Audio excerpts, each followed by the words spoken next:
a service of CNC Worldwide.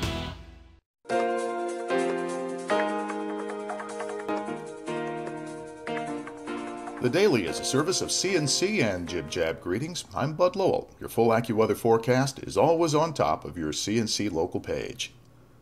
The drop in gasoline prices has bottomed out for the Rochester area. The American Automobile Association's fuel gauge report says the average price for a gallon of unleaded regular in the five-county area around Rochester was just below $3.58 on Sunday, unchanged from Saturday, but more than 3 cents a gallon up from a week ago.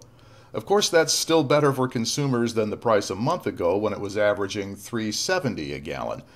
Among the lowest prices we spotted this weekend, $3.49 at some stations in Greece and in Henrietta. The New York State average price is about $3.68. Avery Ash, who writes the AAA's weekly fuel price summary, says the national average price for gasoline rose every day over the past week. It's still more than half a buck cheaper than when prices hit their peak in April, and people were predicting $5 a gallon by this time. Things have turned around because the price of crude oil is rising again. To show how volatile the world oil market still is, Ash says concerns about the slow world economy were replaced at the start of July by new worries over oil supplies. International tensions with Iran got worse again. North Sea oil workers went out on strike in Norway.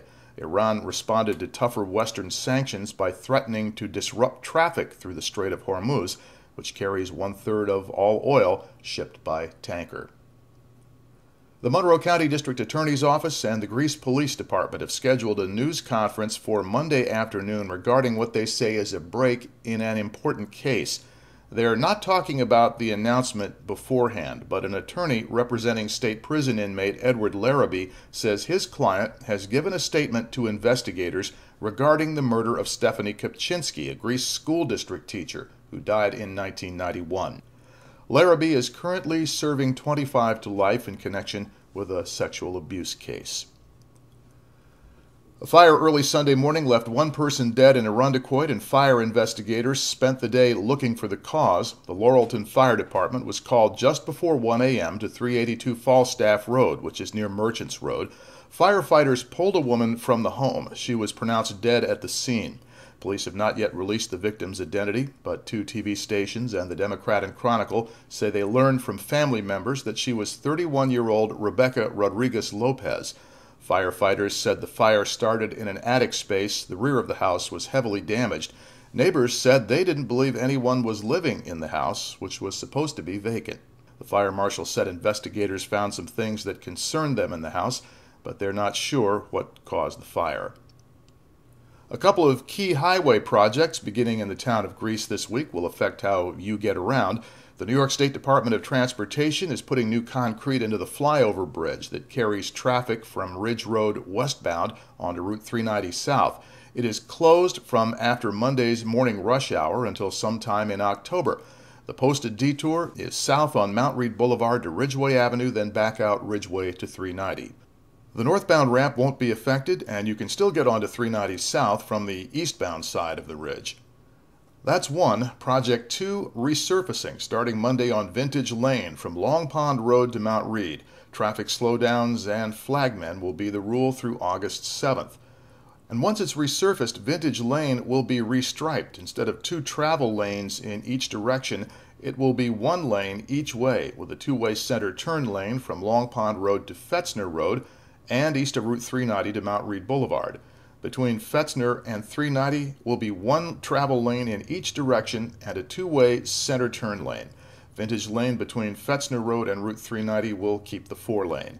This will make things safer for drivers waiting to turn onto and out of side streets and driveways, provide wider shoulders for bikes, garbage trucks, and delivery vehicles, and planners hope it will make everybody drive slower through that area.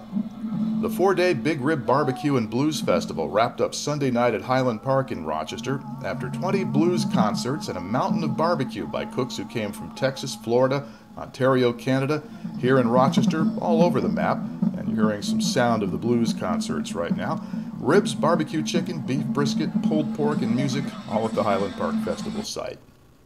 And how about this? The BBC wanted some perspective on the 50th anniversary of the Rolling Stones' first concert in London, so they turned to the chair of the Department of Music at the University of Rochester, Professor John Kovach. What do you think is the secret of the lasting appeal of the Rolling Stones? I mean, half a century. Yeah, I mean, it's really fantastic and pretty exceptional in the history of rock music that any group should survive maybe 3 or 4 years at the top of the charts.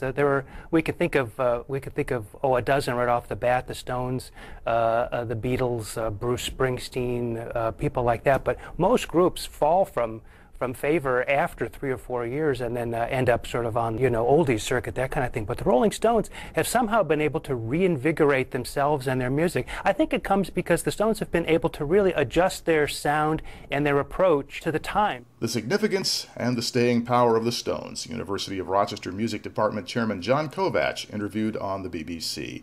On this page, you can find links to these and other stories, and at the bottom, links for you to use. Post us your own news updates, sports, salutes, or whatever is of interest to you. Next news as it happens, updates when necessary. I'm Bud Lowell, CNC News.